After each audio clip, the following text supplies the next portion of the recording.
Hello and welcome back to TLDW, the show where I sum up movies in a short amount of time. Today, we're covering John Wick. Now I know what you're thinking, but you already did John Wick Chapter 2. Don't worry about it, we're doing John Wick. So we open with my boy, Keanu Reeves. He is, we're basically opening at the end of the movie where he's severely injured and dying and he's crashed his car. He's not doing very well. Pulls out his phone, watches a video of his wife. Smash cut. It's an amount of time earlier. His wife's been dead for an amount of time. It's very vague. And he goes to her funeral. At the funeral is one of his close friends. It's Willem Dafoe, also known as Marcus, who is excellent in this movie, I think. Marcus is like, listen, you gotta let it go and you gotta get back to that life that you've earned, you know?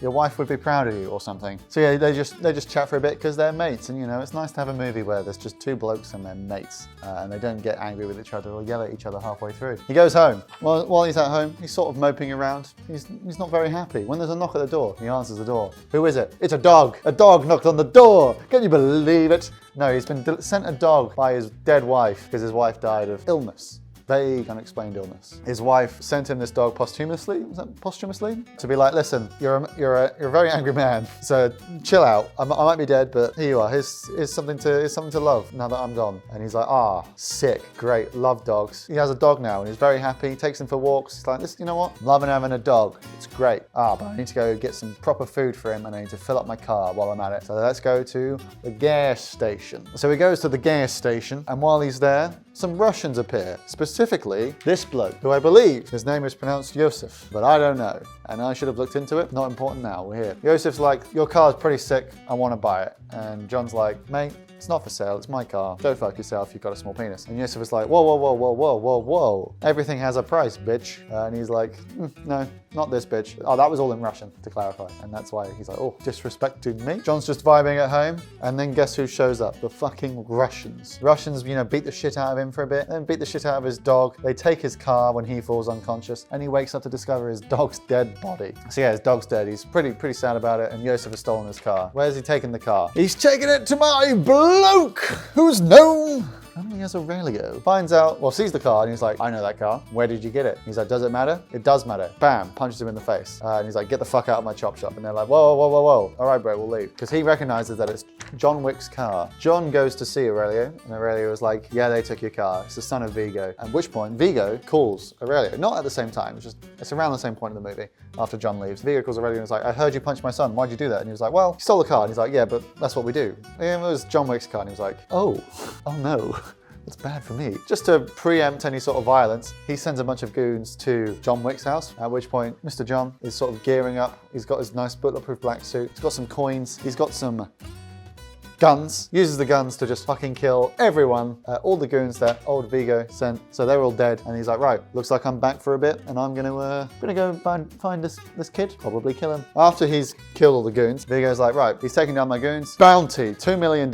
He also calls a friend of his, bloody Marcus. Calls Marcus and is like, look, 2 million, will you do it? And he was like, yeah, I'll do it. So he starts preparing to kill John. Bunch of people are now interested in killing John. At this point, John's like, you know what? I need to do some investigating. I need to find out where Vigo is, and I need some information. I need to find out where Yosef is, specifically. Vigo has moved Yosef to a nightclub known as the Red Circle for protection. So he goes to a hotel known as the Continental. You've probably heard of the Continental. It was a TV show, or maybe it's not. I can't remember if it came out or not. Vigo, you're not here anymore. Stop being such a loser. This man runs the Continental. His name is Winston. No business can be conducted on Continental grounds. He pays for a room for a couple of nights, and while he's there, he goes to Winston. He's like, hey, can you help me find Yosef? And Winston's like, can't do it, neutral ground. So he then goes to the bar, and he's like, right, I'm gonna have a drink. I'm gonna try and figure it out myself. And while he's trying to figure it out, the woman behind the bar ends up a napkin, which has where Yosef is staying. And Winston's like, hee. So he's like, good, I know where he's staying. Time to go fuck his shit up. Goes to the Red Circle. To be honest with you, the main things that happen at the Red Circle is he kills almost everybody there, and Yosef escapes. So he kills everyone in the Red Circle, but in doing so, poor boy gets injured. So he goes back to the hotel and he's like, right, I need fixing. So they send a doctor to his room. He fixes him up and he's like, right, as long as you don't do any business, you'll heal up just fine, but you're going to. So here's some painkillers. He's like, thanks, doc. But also, there's a secret other element. While he's at the Continental, it turns out the bounty to kill him has been doubled if it's done at the Continental. So one enterprising young lass known as Perkins. So Perkins decides, right, I'm going to kill John. But also, Marcus is going to try and kill John. He's set up a sniper opposite his room. He's got him lined up perfectly. He's about to take the shot, but then he misses. The bullet goes into the pillow next to him. It wakes John up, and that's when Perkins is already in his room. She's broken in. John's up, he sees her, and they have a big old fight for a bit, more, and then a bit more, and then he wins. And so he sticks her in the hallway. And he's like, right, I got you dead to rights. Where the fuck is Vigo? And she's like, well, he has this church out in the middle of nowhere. You should go there. Say middle of nowhere, it's Brooklyn.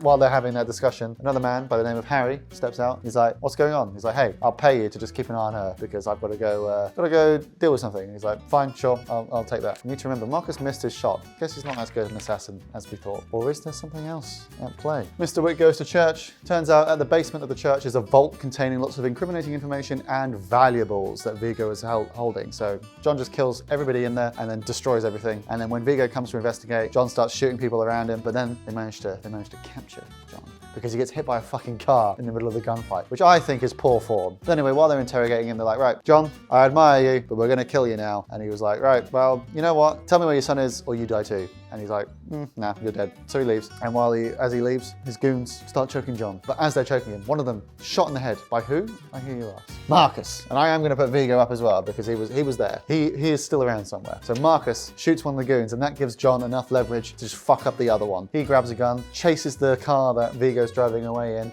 and just starts shooting it up. Like, it crashes. Vigo has to get out and is like, Jesus Christ, what do you want? He's like, just tell me where he is. Okay, he's here. Okay, now pull the contract. Ah, fuck. All right, I'll pull the contract. And now John's like, sick, bye, runs away. And Vigo's like, oh, Jesus Christ, I just killed my son. John goes to where Joseph is. Vigo is like just smoking and having a terrible time. Goes to the safe house, just kills everybody there, blows up all their cars so they can't escape, and eventually corners him. Joseph, I think, tries to do like a big speech at the end, but John just literally walks up, shoots him, and then just walks away. There's no sort of like drama to it. It's just bam, done. I'm out of here now. I'm good. And John's like, you know what? I'm happy now. I've achieved it.